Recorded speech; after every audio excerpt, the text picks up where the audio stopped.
worry has shown that over 60% of employees worry about some things. And the data on anxiety levels in different groups of population is pretty high as well. Yet other studies have shown that of all the things that people worry about, more than 90% never actually materialize. They never come true.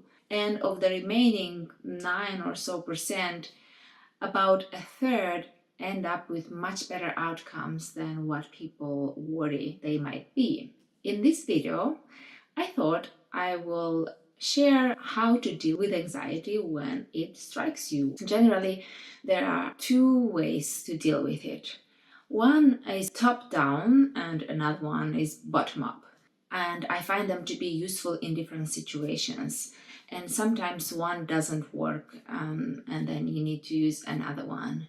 When you think about our brain, the reasoning, thinking, logical planning part of it is kind of here at the top of the prefrontal cortex, and then the ones that it's engaged with emotions and motivation and memories is a little bit farther down, and then farther down is the part of the brain that regulates our bodily functions that are automatic, like the breath and the heart rate, just those basic ones. So top down would be, regulating your feelings of anxiety just like by reasoning and thinking through them. Of course, the bottom up is when you are dealing with the body sensations and you're starting from here and going up to have clarity over a situation. Let's look at them and I'll give you some examples of how I use them. So this sense of worry and anxiety can be over a variety of things. Sometimes we worry if there is a deadline that we need to reach or some goals that we need to be on target with. Sometimes we might have to make some decisions about things, so we have different parts of us that kind of battle, like one really feels strongly that we need to go about this way, and one says, no way, that's not a good idea. I will be referring to the internal family system in this, so I will use some of this parts language with which you're perhaps familiar. If not, I have posted some previous videos on internal family systems and how it works. So then, in the context when we have these two worrying parts, then there is anxiety in the system because of this indecision. And sometimes the worries are just existential, about everyday life, about future, about money. So let's look at these approaches. The top-down one looks at a situation, you sense some anxiety. Usually it's not very burning or very critical. It feels like it's down there, it's a little bit in the background. What people do when they sense anxiety or worry? Usually people run away from it. There is a tendency to run away, to get away from it. Often people would use different strategies to kind of forget about it, distract themselves. And in IFS, one key important thing when it comes to anxiety is to, instead of running, to turn towards it. That is very important, because if there is this part of you, this anxiety that is concerned about something and wants you to know about it, and it kind of rings the bell and tries to get your attention and you try to run, usually what happens is it will intensify, it will grow bigger, it will become stronger, and it will break through whatever defenses, whatever strategies you have to kind of try to avoid it. So it's not the cleverest way to try to run away from it. Understandably, it's very unpleasant, it can be paralyzing, it can border on panic. So what do you do then? Get this curiosity on board, like, let me look at this feeling, this sensation. What is this anxiety about? So by turning towards it, you are essentially able to pull back from it and unblend a bit. And often, if there is pain involved, looking at it with compassion because of somebody there inside of you hurting, it's actually a very empowering way for it to relax, to let go, to subside, to almost be gone. So this is one of the first premises. We turn towards our anxiety. Now, these two approaches, let's look at them. Once you turn to the anxiety, you can get curious and have a conversation with it. Like, what are you concerned about? Why are you here? What's happening there? What are you afraid would happen?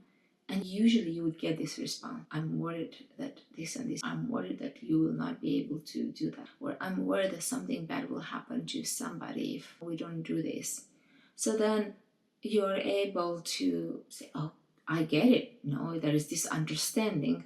From this place, you're able to reason farther. And what I notice, what happens when I encounter this and I take this approach, well, I would just reason, okay, if we are worried about this, are we going to change anything? So this is a key rule or principle by which I live. Worrying is not going to change a thing. By worrying, I'm not helping the situation. And this is actually a principle from the Bible. At some point, Jesus says, and who by worrying can add a single hour to his life or her life? This is such an ingrained principle, and it's also very innate because it makes sense. It's logic. It's so logic, my brain cannot think otherwise. Even in the worst case scenario, I'm very much aware that I'm not changing anything. So I really work it from the top down in this way. I'm able to say, so I'm having a conversation with this part that is worrying. I recognize that it's a part of me.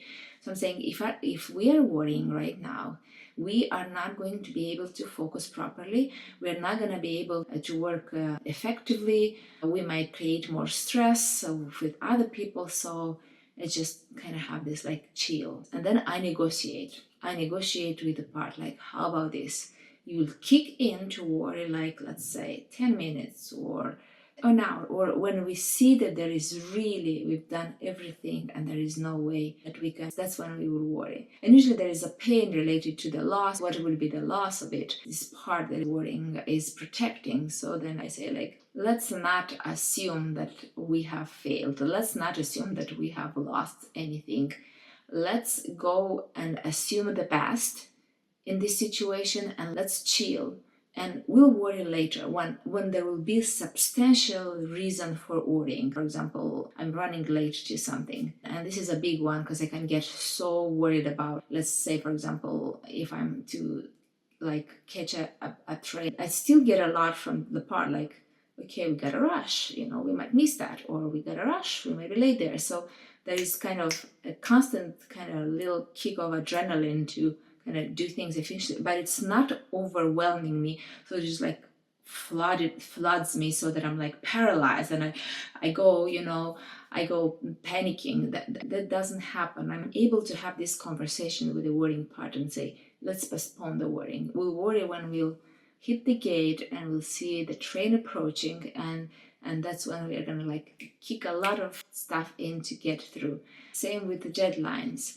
So then the part like really, there's a lot of trust in the system. By now, I gotta say that there's a lot of trust that the part knows that I will take care of this. It knows that I'm not like sitting around doing nothing or ignoring things or hiding my head in the sand. So it's able to trust and relax and let me work like very focused and very efficient. So this is how I'm able to work it out top down. That's one way. There are times when this just doesn't work. The level of worry, the anxiety, it's so high, you're just not able to get through it. There's this pressure to do something about it now. Usually in this situation, a better approach is to work from the bottom up when the part just doesn't respond to the reasoning, logical.